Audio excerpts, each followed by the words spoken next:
Hi, I'm Sarah Rowland, and I'm at the 2022 Cedar Summit in beautiful Kelowna, BC. Joining me today is woodworking powerhouse and Real Cedar collaborator, April Wilkerson. Thank you for joining us today. Thank you for having me. All the way from Texas. So for those people that don't know your story, you started posting videos, how-to videos in 2014. Had never built anything, totally self-taught, correct? Correct. Fast forward to 2022, and you've got more than 200 million views on YouTube, more than 200,000 followers on Instagram, and you co-host a show with none other than Tim Allen. Yes. Sounds quite impressive whenever you line it out like that. It is impressive. And we can't wait to talk about Tim a little later on, but first let's get started on how you began this whole empire. What originally motivated you to start building DIY projects as opposed to buying or getting someone else to build them for you? Yeah, so I think my story is pretty common. It was born out of necessity. So Right. I couldn't afford to buy what it is that I wanted to fix at my house. And whenever it came down to the simple choice of not having it or exploring another way, which might be building it, can I build that? Turns out I chose to explore that one, Right. and I could build what it is that I was wanting to buy but couldn't afford. And so after my first project of like going through the trial and error process of figuring out like what wood do you buy, what screw links do you use, how do you put a drill bit in a drill, then So real basic stuff. incredibly Yeah. basic. Reading a tape measure, right? Like I know halves and quarters, but reading down to the 8th and 16th. And Right. like, I mean, there's just so many little things. Even using a circular saw, I understand what it does, but then how do you actually cut a straight line Yeah. on an 8-foot or 4-foot side of the board? And so there was all these things that I had to figure out. Right. And I just stopped and researched it one bite at a time. And then whatever information I couldn't find online, I just tried what I thought was correct. And until I ended up with a finished pantry that it was my first project that I wanted. And I thought, wow, Right. if I could build what I want, what else do I want? Right. And then I'm still using the same formula. Right. And so when did you realize you had a knack for it? Like you could...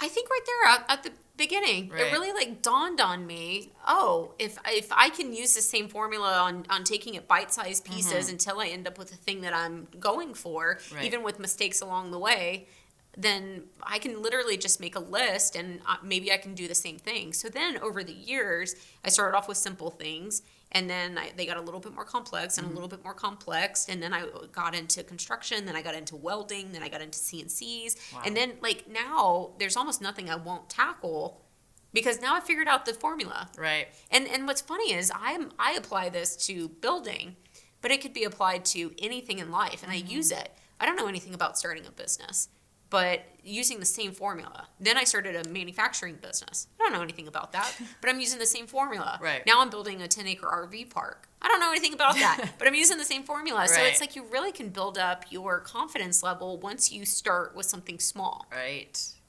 And in terms of you're very gifted at instructions and you're a great teacher. It's very easy to follow you. Thank you. When did you realize you had it was worth sharing what you're learning and passing it on? You know, I didn't, in the very beginning, there was nobody really doing this. There was maybe 6 or 7 other channels at the time in the woodworking space. And I didn't know yet at that time, pretty much the first year of me doing YouTube videos, I didn't yet know that it could be a career. And so I was doing it for the sake of wanting to pass along information to help the next person. Because I was so motivated. Right. But I was incredibly frustrated that the information, why is there not information on how to build a porch swing? Right. There are so many people who have built porch swings. This should be out Right. there. And so I wanted to shorten that person's learning curve the next time they went looking for it. And so I tailored my communication method in my video then to if now I'm going to go back to the beginning of this project, what do I want to know and how do I want to know it? Right. And what's really funny is I'm dyslexic. So I have a learning disability and I learn in a very particular fashion. And so while it's always been a weakness of mine, it was actually a strong suit for me coming into this teaching role Right. that I've never been put in before, because all of a sudden, since I have difficulty absorbing the information, once I do absorb it though, it helps me like spit it back out Right. in a manner that if I can put it in a way that I could understand it, then so should other people. Right. And sure enough, it worked. That's so amazing. So what you saw as a weakness originally is now sort A of a strength. gift, right? Like you can distill information in a way that everyone understands, or most people understand. Yeah, it's exactly. It was always viewed as a weakness to me in my brain, but it helps me become. It has helped me become a better teacher because of it. So that's kind of a cool thing. Yeah, very cool. And so through these years of trial and error with your projects, do you have any funny stories of like where the project just did not turn out the way you thought, or? You know, I've been building now for whatever it is, 8 years. Not one single project has ever gone according to plan, regardless of now I have so much experience on my belt. It's just so fly by the seat of your pants, and you just never know what's going to happen. But also, again, with the dyslexia, there's so many times that directional things gets in my way. Like if I'm building a chair, you have to mirror these two sides. They can't be identical. I can't tell you how many times I've glued up two sides of a chair identically, and now I have two lefts instead of a right and a left, because my brain, anything directional, my brain just gets mixed up. So tons of things like that. But, you know, it's one of those things that I always prepare myself for. There's going to be at least one problem. There's going to be at least one thing comes up. One, it comes along with building. It's an inherent thing, but it's part of the also process, right? it truly is. Yeah. But then, especially considering that I'm a beginner, most of the time, whenever I'm tackling something, I'm tackling it for the first time. When you really get good at something, you're on your third or fourth time, or more. It's like if I build this chair, then I move on and I never build this chair again. So it's like I never have that opportunity to refine this process. But in my videos, if I go through and I make two left sides, then I pass along and be like, guys, look out for this. Make sure they're mirrored. Yeah. And then I'll do it again, and then I pass it along. So So at what point did you have a day job when you were starting? And at what point did you realize, okay, I think I can make a living at this? yes, I was in the oil and gas industry for about 7 years, and I worked for a private oil and gas company that was phenomenal. They were great. I worked with some of my best friends, but it was just, I don't know, I just didn't feel fulfilled. I was spending with commuting 9 to 10 hours a day doing something, and I just didn't feel like I was like contributing everything that I have in me. And so whenever I discovered building, a fire lit up, and I was like, this is what I want to do. Right. And so I at the time, there was nobody that in my niche that had figured out how to monetize it and turn it into a job. Right. And so I was thinking, I want like 6 months. I'm going to give myself 6 months to figure out, can I figure out some way I just wanted to make the mortgage, you know? And if I could do that, I will live skinny in order to do what will bring me fulfillment 9 or 10 hours of the day. Yeah. And then boom, it just is taken off to the races. And I think like part of that is, I don't know, if you throw your natural enthusiasm behind something, it's kind of hard to fail. Right. Wow. And did it come close to the 6 months, or when did you realize, oh, I can actually do this? I can officially walk away from my day job? I quit my day job. So I jumped in with 2 feet, as I do with things. Because my mentality was, if I'm feeling the lack of fulfillment, then I want to go find something. And I was just set on probably working for a nonprofit or something. Right. But it took me 3 weeks so what happened is I had been doing YouTube videos for about a year. Right. And when I quit my job and I released a video saying, today's my last day, I'm going to be doing this full time. I had around 40,000 subscribers at that time. Right. And 2 companies reached out saying, we've actually been following you for a while. We love what you do. And if you're going to put your all into this, we really want to be on your side. How can we have a relationship? How can we help? It was amazing because it immediately released the pressure off of me. Wow, so it just all lined up. It did. Yeah. Yes. I mean, it still took a lot to get there, and then there was a lot of follow-up work. And I mean, that's what every small business has, all of that. But yeah, it was truly spectacular. Great. So were you always savvy at social media, like leading up to this, or? Let's see. YouTube was definitely a thing whenever I started making videos, but there wasn't I didn't personally utilize YouTube for information yet. And then there was nobody in the making niche really yet. There was about 6 or 7. I take that back.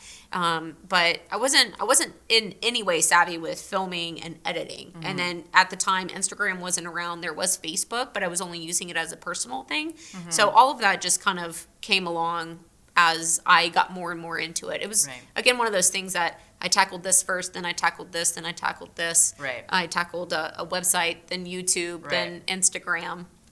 And so what have you learned about how to engage an audience and build an audience? Man, that's kind of hard to answer. I think, like, especially talking to my peers, I handle things dramatically different than almost everybody. I do things incredibly organic. I don't really listen to my audience, and that's not said negatively, but it's like I don't let them sway me on what type of projects I build. Right. There's some people who will say, what is it that you want to see me building, or what is it that you want? I just build what I want. My motto has always been, I am building what I need in my life, and I'm bringing a camera along. Right. And so if you watch my library of over 400 videos at this point, I have this progression of starting simple, and I've escalated. Sometimes I'm welding, sometimes I'm doing CNCs, and some audience will kick back saying, you're way beyond me now. Come back. And I'm like, no, this is my journey, And so I handle things very organically like that. But what my motto or my method is to try to stay as organic and true to my path, and then just be authentic so that if you want to come along, feel free. But if you don't, then no hard feelings. Right. And you mentioned that you started, there was just a few out there doing similar videos. Do you think that part of the reason you're able to do it organically is because the timing? Like the market wasn't as saturated, so you kind of had the luxury of going organic? Or do you think that played a part in it? Yeah, I mean, surely it did. Everybody who started originally, I mean, not everybody is still doing it to this day, but it definitely helps whenever you're one of the first ones on the platform doing a thing, because then I just get a boost. Although, saying that, it took me so long to, let's say, get to 100,000 subscribers. Right. And then the person that started 8 years before me, it took him just like double as long. So every time I see. A new generation, like today you can get to 100,000 subscribers within a month sometimes. And so it's like now that YouTube is becoming more of a visible platform that people are utilizing, yes, it's saturated, but you can also grow way quicker that way. Right. So you can see the glass half full or half empty, really. Yeah, it really comes back around to the cream will always rise. Right. So if you put out quality content, if you develop a communication style and personality that people either relate to or find entertaining, there's a few different angles that you can tackle, then it'll be successful. So have you ever boosted, or has it all been organic growth? It's all been organic, and I think I've only done 2 collaborations, and they've all been just with close friends, and all of them have been had lower subscriber numbers than me. So a lot of people try to grow their number by doing collaborations with much larger channels. I've just been very okay with, if it's small, then that's good. If it's big, then that's cool too. Right. So I just try to stick to, because that's the way to win the marathon. Right. This is so much work. And there's no way that I would be able to keep up with it if I wasn't completely in love with the way that I do it. Right. So I accepted it way back at the beginning, that the way that I wanted to do it was the way that I was going to do it, and then the results would be what they are. And then just thankfully in my favor, it's worked out that way, to where I wouldn't have to face, do I want to change the formula or not? Do you have what's your number one pro tip for a person or company that wants to try and build an audience? Like with the authenticity. Right. I love it. If you can be true to if the things that I'm naturally enthusiastic about, whatever it is that gets you excited, you can talk about that, and that'll come through. And like, you ever hear a child laugh?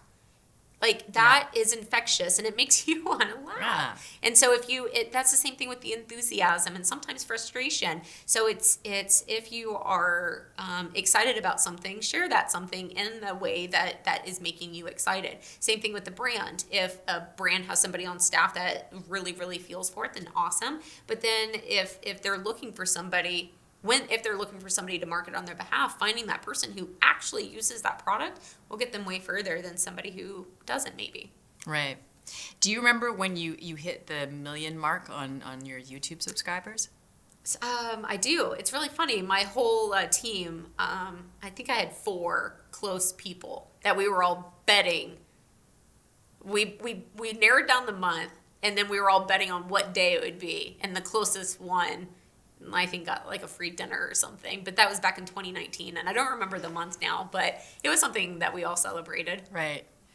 And so has your success over the years been sort of gradual, or is it sort of like you hit a certain number and then it just skyrocketed? Or It's all been very steady and consistent. There's never been a super big spike up or down, and then fortunately enough, there's never been a plateau. Oh, nice. Okay. But it's coming. I mean, it's just the way that it always is, you know, as far as the plateau. So hopefully it'll be in the future. Right. So I wanted to talk a little bit more about sponsored content, because that seems to be where you started monetizing and started making a living with this.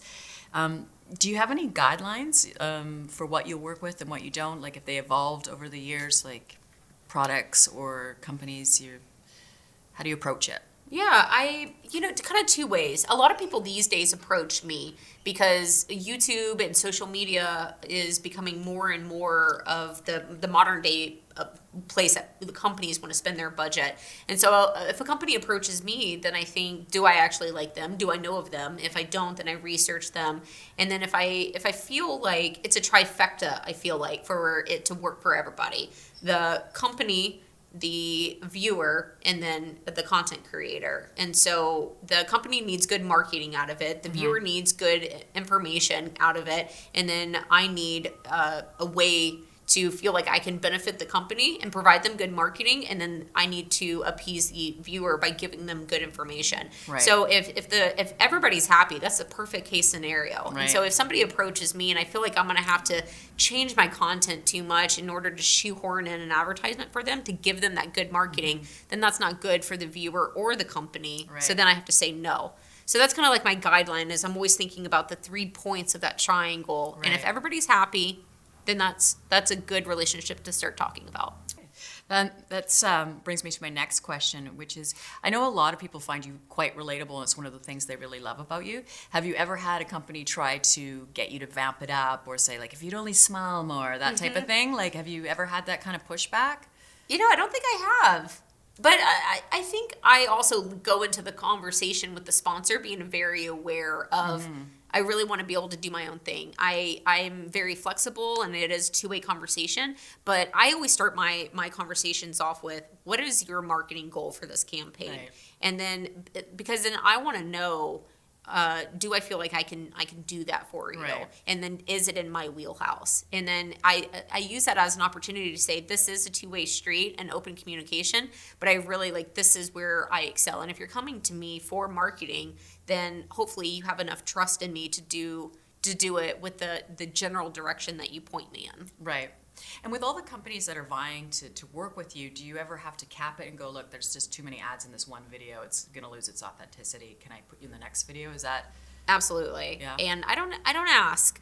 So I again, with doing it my way, I try to tell the story the way that I think that it should be told. And then I'll just tell the company, hey, it doesn't fit here, and I want to do right by you, because it doesn't serve anybody, the company, me, or the audience, if it's not done correctly. Right. And so, I just say, but I do have to cap it. I have to either figure out how to produce more content, or just back off of it and start telling people no, which I've started to do. Right. It's a good place to be. It is. It's not too bad, but it's also tempting, because I'm just a full throttle want to run person. Right. So I also I want to keep up, but then that whole work-life balance thing. Yeah, exactly. And so why is Real Cedar a good fit for your projects? Well, I mean, I build everything, right? So Right. anything outdoors is, Yeah. and furniture-wise, I love using cedar anyways. And so then being able to, again, with the win-win-win scenario, I get to tell the viewers, if you're going to be building this porch swing, consider cedar for these reasons. And then, but for the company, I get to include the good talking points on characteristics only known to cedar, like its coloring, like its rot resistance qualities, and what it's going to grade to, and then the user is not only getting something that they can build at the end of the project from it, but then they also understand why it is that I'm going with cedar. Right. So it seems like you've really kind of mastered the corporate sponsorship aspect of it. What are other streams of revenues for you? I probably my second biggest one is digital plans. So if I were to build this chair, I would put together a set of plans and then I would sell that. And then from there, I stemmed off and started doing templates. So if I have something with maybe the circle, that's an example, I could do a circle to where somebody could set a piece, like a template on their wood, and then use a router to cut out a perfect circle, and then instead of them trying to cut it with a bandsaw and then sand it down to the line. And so those are my two second largest and third largest streams, is digital content and then a physical product. What about YouTube advertisement? Is that? Oh yes, that's also a big one. So AdSense it's around. It's not as well as what everybody thinks that they're going to get rich by the ads on YouTube. By the way, watch the ads on YouTube. It's a rookie Don't mistake, skip it. isn't it? What's that? It's a rookie mistake, isn't it? When people enter, they're like, oh yeah, ads, we'll make money on ads. Yeah, well, I think trying to become a YouTuber for the sake of chasing money or notoriety is a mistake, anyways. Because again, it's such a hard job. It's fun, don't get me wrong, but it is very demanding. And so if you don't have a natural enthusiasm for it, I don't see how somebody's going to be able to sustain it. And so I always tell almost any teenager, you ask what they want to be, today they're going to say a YouTuber. Yeah. And I'm just like, don't do it like for the money. Go find a passion, and then see if YouTube is the right platform for you. Exactly. Okay. So we're all dying to know, how did the collaboration with Tim Allen come about? They reached out to me. It was really crazy. I think it was maybe 3 weeks or something short before we actually started filming.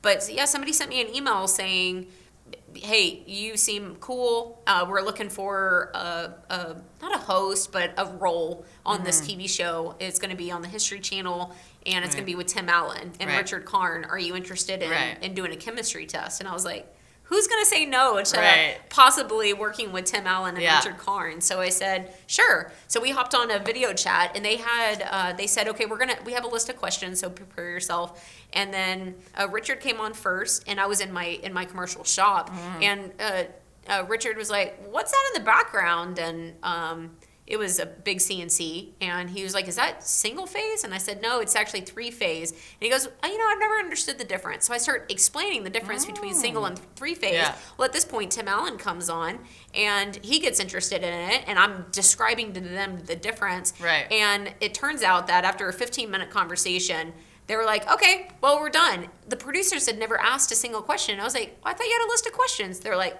we got exactly what we needed. You did great, kid. Wow, that's great. It was cool. Yeah. And so then 3 weeks later, I was out in LA filming the show with them.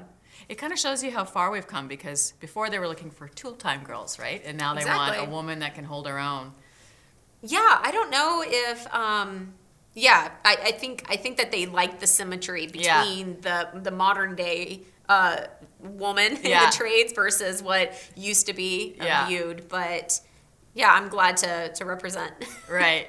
And sorry, can you remind us again what the show was called? So the first season that we did with them was called Assembly Required. Right. But now they've reformatted the show a little bit, because we filmed that during COVID. And so it was a little bit different, and there was a competition element. Right. But now it's called More Power, and it's much more kind of informational driven rather than focused on a competition between builders. Right. And do you prefer that? I do. Yeah. I love it. Yeah. Because we got to do so much cool things. And also, apparently in season 1, people enjoyed my communication style. So they elevated me to an actual host for this season. And so I got to participate a lot more. I got to do a few builds and got to do some really, really cool field trips. Right. Nice. And so was it a big adjustment to you, for you to go from YouTube to a big TV production? There's a lot of similarities Right. of talking to a camera, talking with people and whatnot. And then you put me in about talking with tools, and it's very easy for me to hop in right off the bat. But it is very overwhelming I'm used to a tripod and a camera that I tote around, and I say when to record and when to cut. I dress myself, I pick out the project, everything. I'm everybody. Yeah. But there's 70 people on set, and you're mic'd up. Yeah. So, don't fart. But my next question was, what was your biggest takeaway from that experience? I think you just answered that. No, I mean, it was just, it wasn't overwhelming, Right. but it was very stimulating. Right. And it's so fascinating to see the very high end. It's never, I would never want to take my personal YouTube channel there. Right. But it's very, which is why I wanted to do it. Right. I would never do something like that and give up my YouTube channel, but this allows me to dip my toes into both worlds Right. and have this very unique experience to have in the back of my head on what it's like. Right. I don't think we made that clear enough in the beginning that you really are, production-wise, a one-woman show. Like you taught yourself, maybe we did, you taught yourself to film and edit and do voiceover and all of that. Yeah, everything. Negotiate with sponsors, Yeah. how to build a website, how to 3D model. Since I'm dyslexic, I have to model out everything because I can't draw it and I can't build on the fly. And then also teaching myself how to use all the tools and organize a workshop. Like it's really insane how many things I've accumulated over the last few years. So a lot going on. What's in the works? What's next? Season 2 of the show is coming out, which should be exciting. I have a huge list of projects. I really want to build a houseboat. That's like my next big thing. But I'm also developing this 10-acre RV park in the hill country of Texas. So like I just have bigger and bigger plans that just sound really exciting and fun. But I also, I really want to fine tune more of my work-life balance, because nowadays, it used to be my YouTube channel and content creation was my sole focus, but now I'm doing a little bit of TV. I've developed 3 other businesses outside of content creation, and I also just want to have some downtime. So I'm trying to reformat what my life looks like right now. Right. I'll always be a worker because I love it, but I do want to find more of a balance. Okay. So inspiring. Thank you so much for joining us Thank today. you. I appreciate it. And I don't know about you, but I found her story so inspiring. You can watch the full length on realcedar.com.